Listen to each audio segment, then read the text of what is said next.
Assalamu alaikum. Alors, nous continuons les applications liées à la dynamique des structures.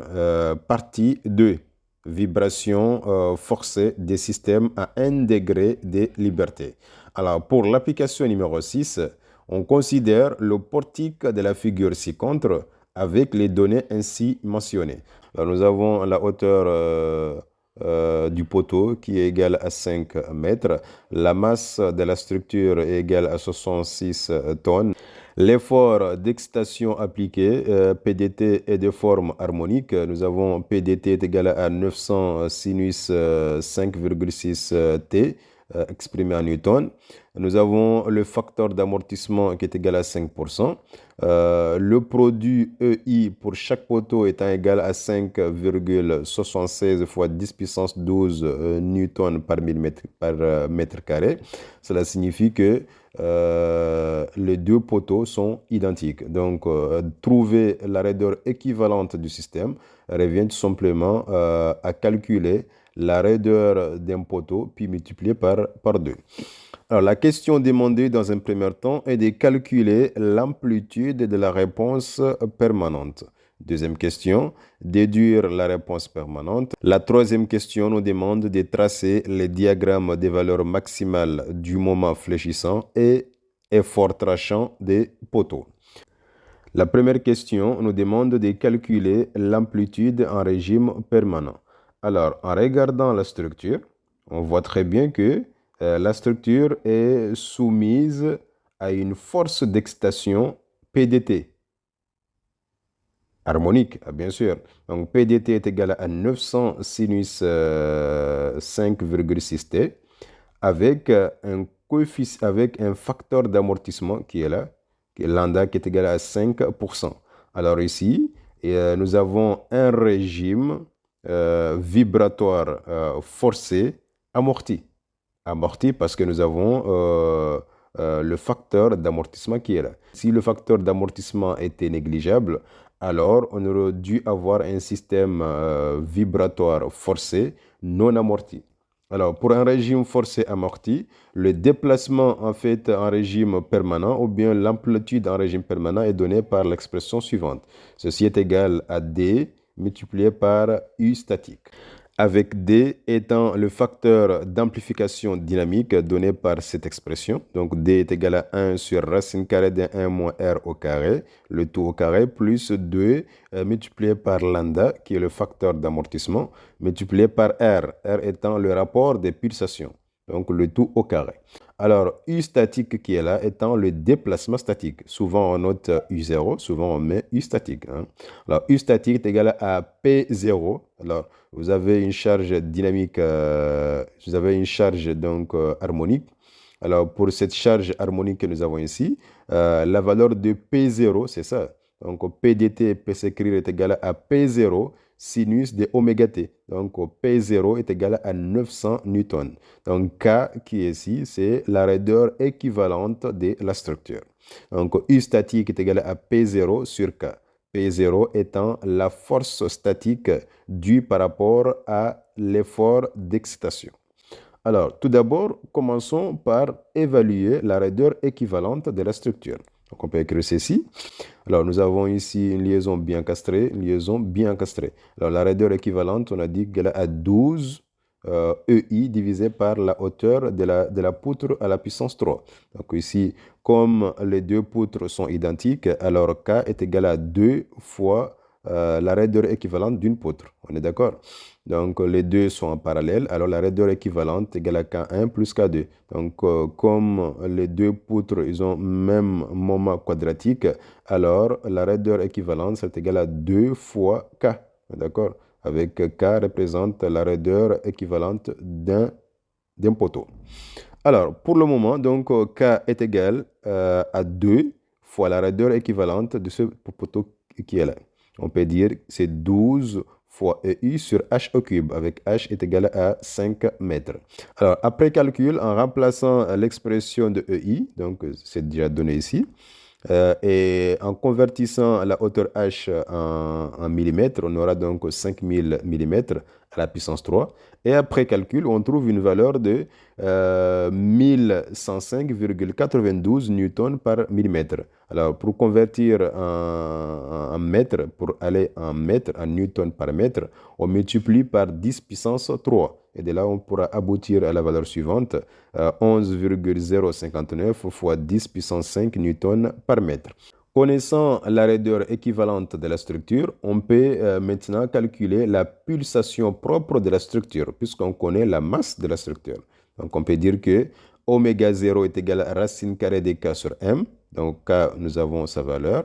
La masse M, nous avons sa valeur. Donc, c'est 66 tonnes. Pour aller en kilogrammes, on multiplie par 10 puissance 3. Et après calcul, on trouve une valeur de 4,093 radians par seconde. Donc, on peut calculer le U statique. U statique est égal à P0 sur K.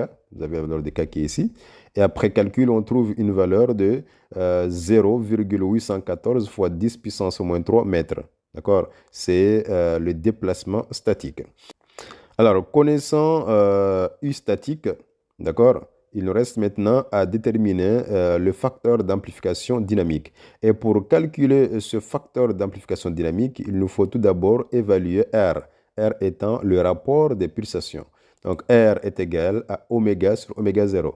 Alors, le oméga que vous voyez ici, c'est le oméga correspondant à l'effort d'excitation. Donc, la force d'excitation est égale à 900 sinus de 5,6 T. 5,6 que vous voyez ici représente la pulsation de l'effort d'excitation.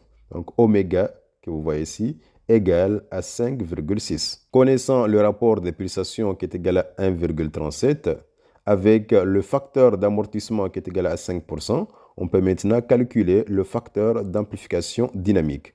Et après calcul, on trouve une valeur égale à 1,126. Alors, connaissant maintenant le facteur d'amplification dynamique ainsi que le déplacement statique, on peut maintenant déduire l'amplitude en régime permanent.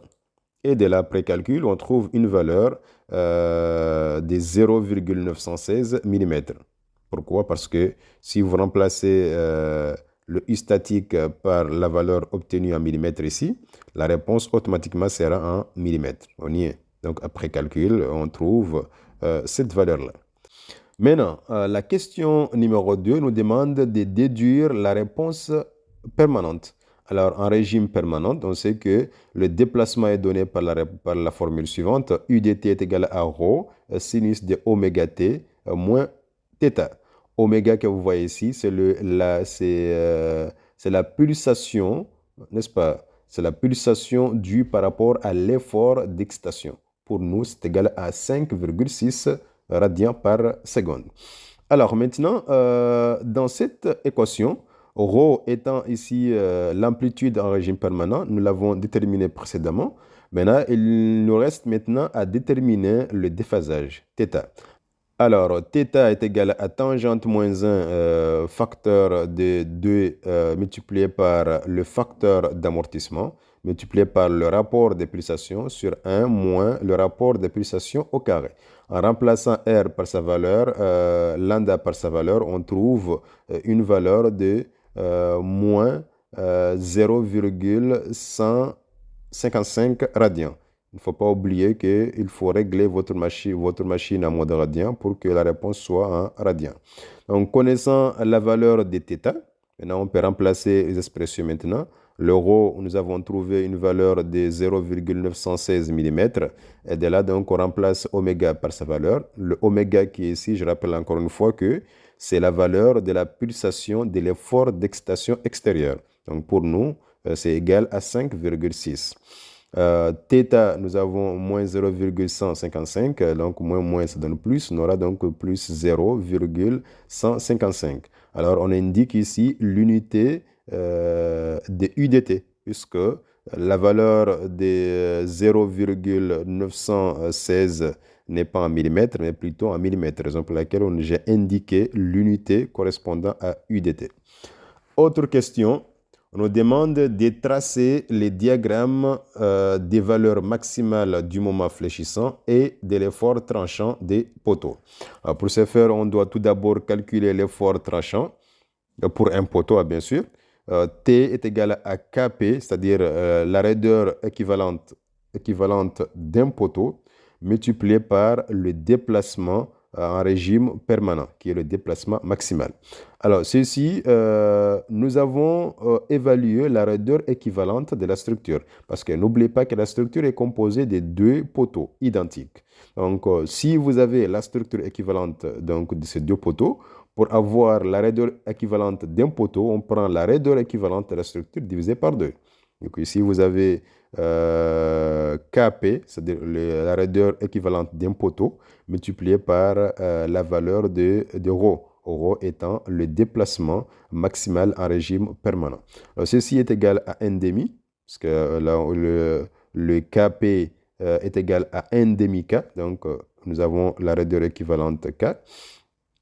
Multiplié par ρ. Donc, j'ai laissé la valeur de K équivalente en newton par millimètre. Et comme ça, le ρ aussi en millimètres. Et le résultat sera directement en newton.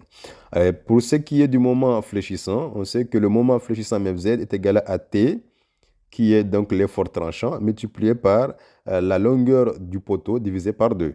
Donc, dès là, donc, après calcul, on aboutit à une valeur de 1266,25 Nm.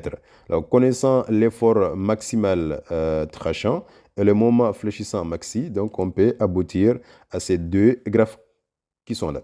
Donc, pour ce qui est de l'effort tranchant, donc, le graphe peut être modélisé comme suit. Et pour ce qui est du moment fléchissant, le graphe peut être modélisé comme suit. Nous avons la partie négative, ici la partie positive. Là-dessus, je vous remercie et on se retrouvera prochainement pour une nouvelle application liée à la dynamique des structures.